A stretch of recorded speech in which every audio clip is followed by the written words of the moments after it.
Hey, beautiful souls. We're coming at you with another one. How are y'all today? I hope y'all had a beautiful day today. Whether you were working at home, whatever you had to do today, I hope it was a great day. And that you stay focused and not be distracted about anything. Chaos, whatever. So today we're going to read from my book, Her Voice Beyond the Grave, A Sister's Cry to Sound the Silence in Domestic Violence, based on a true story of my sister's experience with domestic violence. Y'all, excuse me, my mouth is very dry and I did not bring any water up here with me. So hopefully we can get through this and read without stumbling over words. All right. What's the message for today?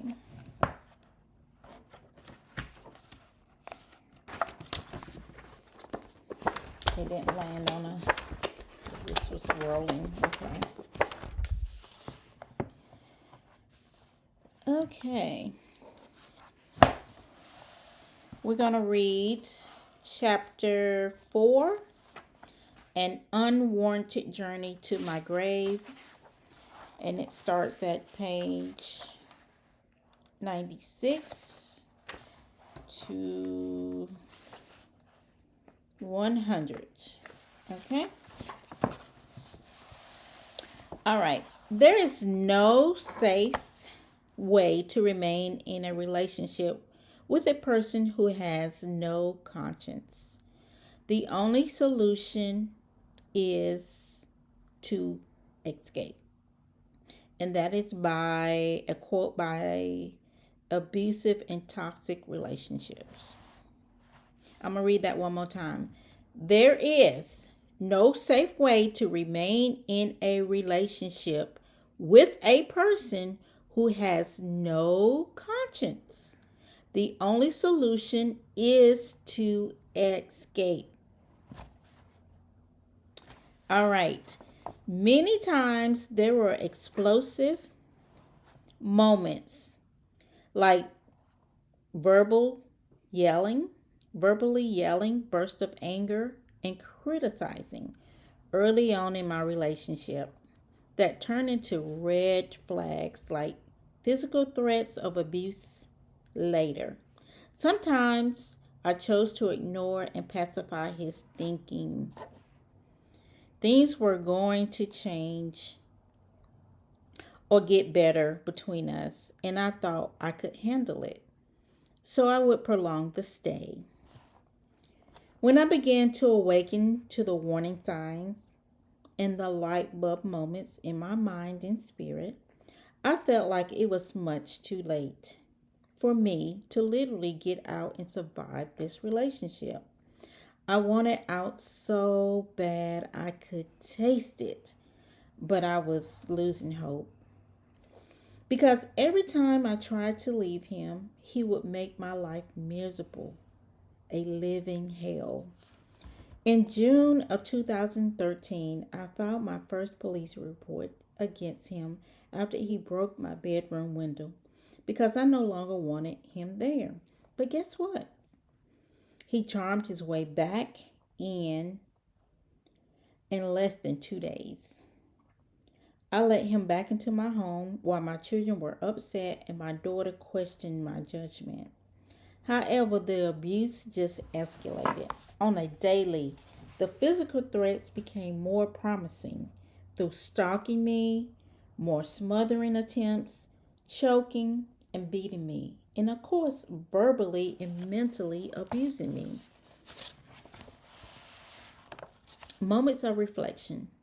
Just like gambling, the odds of me winning the game was very slim.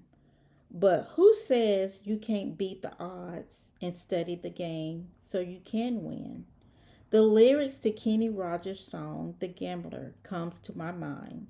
You got to know when to hold them, know when to fold them, know when to walk away, and know when to run.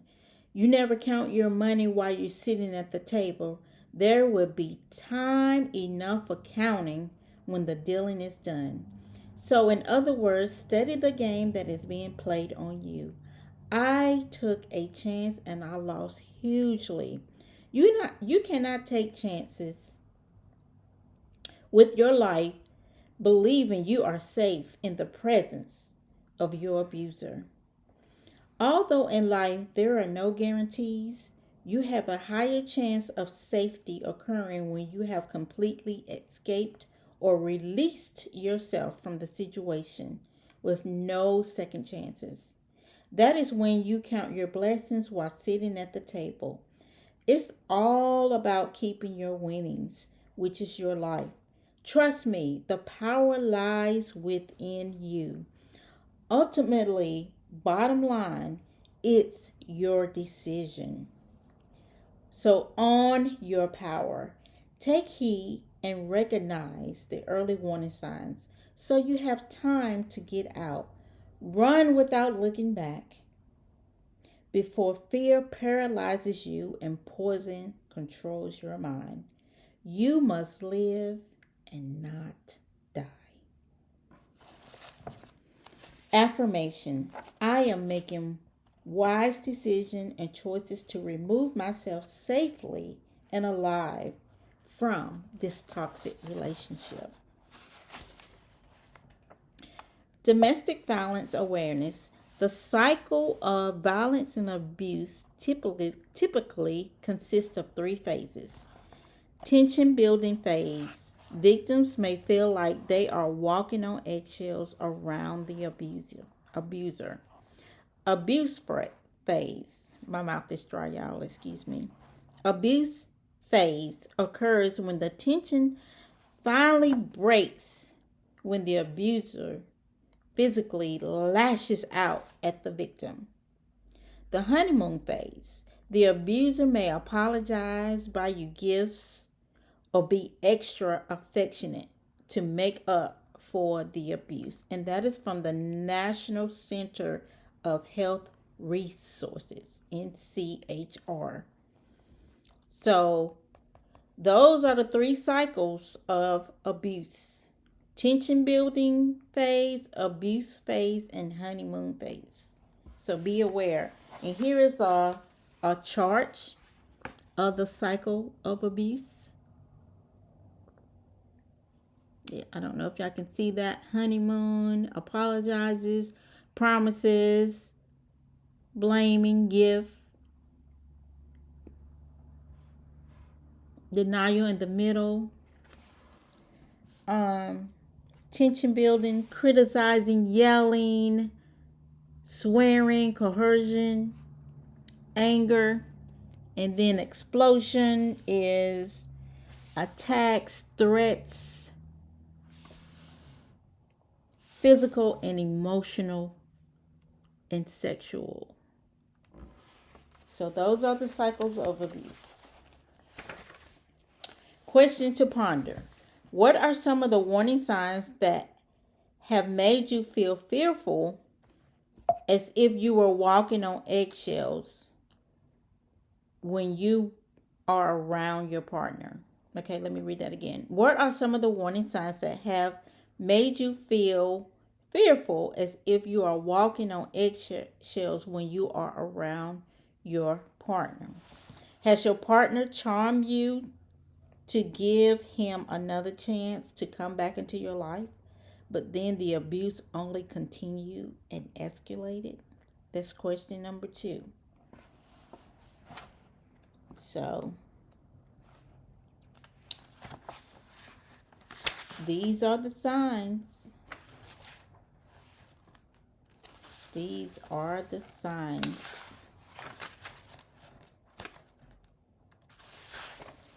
These are the signs. All right. Let's see what a release card we can do as it relates. And I'm going to put the questions in the post, so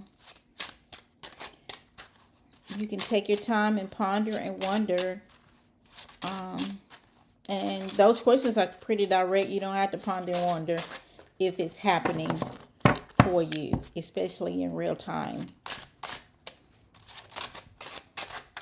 All All right. So what do we need to release today, Spirit? Okay. This came out, which is very fitting for this. It says, I release thoughts of suicide or homicide. And that could be going through your mind at times, especially when your abuser gets enraged and he's threatening you, or she's threatening you, or whoever's threatening you. And it makes you so fearful.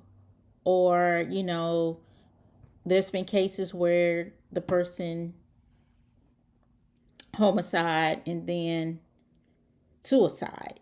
Or there has been situations where the one that's being abused, they just was being abused so much and they committed suicide. Or the abuser is saying he's gonna commit suicide if you don't stay with him, blah blah blah blah blah. That type of stuff. So release thoughts of suicide or homicide. Write this down on paper and burn it. Write this down on paper and burn it. I declare and I decree, I release the thoughts of suicide and homicide, and thank whoever you want to thank. I thank the Most High, my spiritual team, and my ancestors on when I'm releasing. And then you want to light your candle that you shall live and not die. Light your white candle that you shall live. I declare and I decree that I shall live and not die, or I shall not die but live. So, please do this if you're having any types of fears of this, any types of thoughts of this. Please release this and alchemize that energy, balancing it out. This stuff works, okay? All right. This is like my least favorite card I like to share. This is my least favorite card. But y'all know domestic violence is real out here. It's real out here. And I'm reading from a true story book. I am reading, this is a true story that I experienced with my sister. So this is no joke. But it is my least favorite card. But it's real in these domestic violence streets. So y'all, I want y'all to understand that. Understand that. This is nothing to play with. Nothing to play with. And sometimes people think this cannot happen to me, this cannot happen to my family member. I thought the same thing. So this was real for me. All right. So I'm going to write the affirmation as well. In the post. So I want you to say, I shall live. I shall allow myself to live. Because you have the power. You have the power. I don't want to preach to y'all tonight because I'm not trying to preach. But I've been through this. I've been through this. I've been through the pain and the grief. And it's real. I experienced this for myself. I experienced it firsthand. So I just can't express the seriousness of this. But okay, my name is Cassandra with a Shine, and it is through our voices and stories that we can help or inspire others to become survivors. Sound the silence in domestic violence. All right. Have a good night.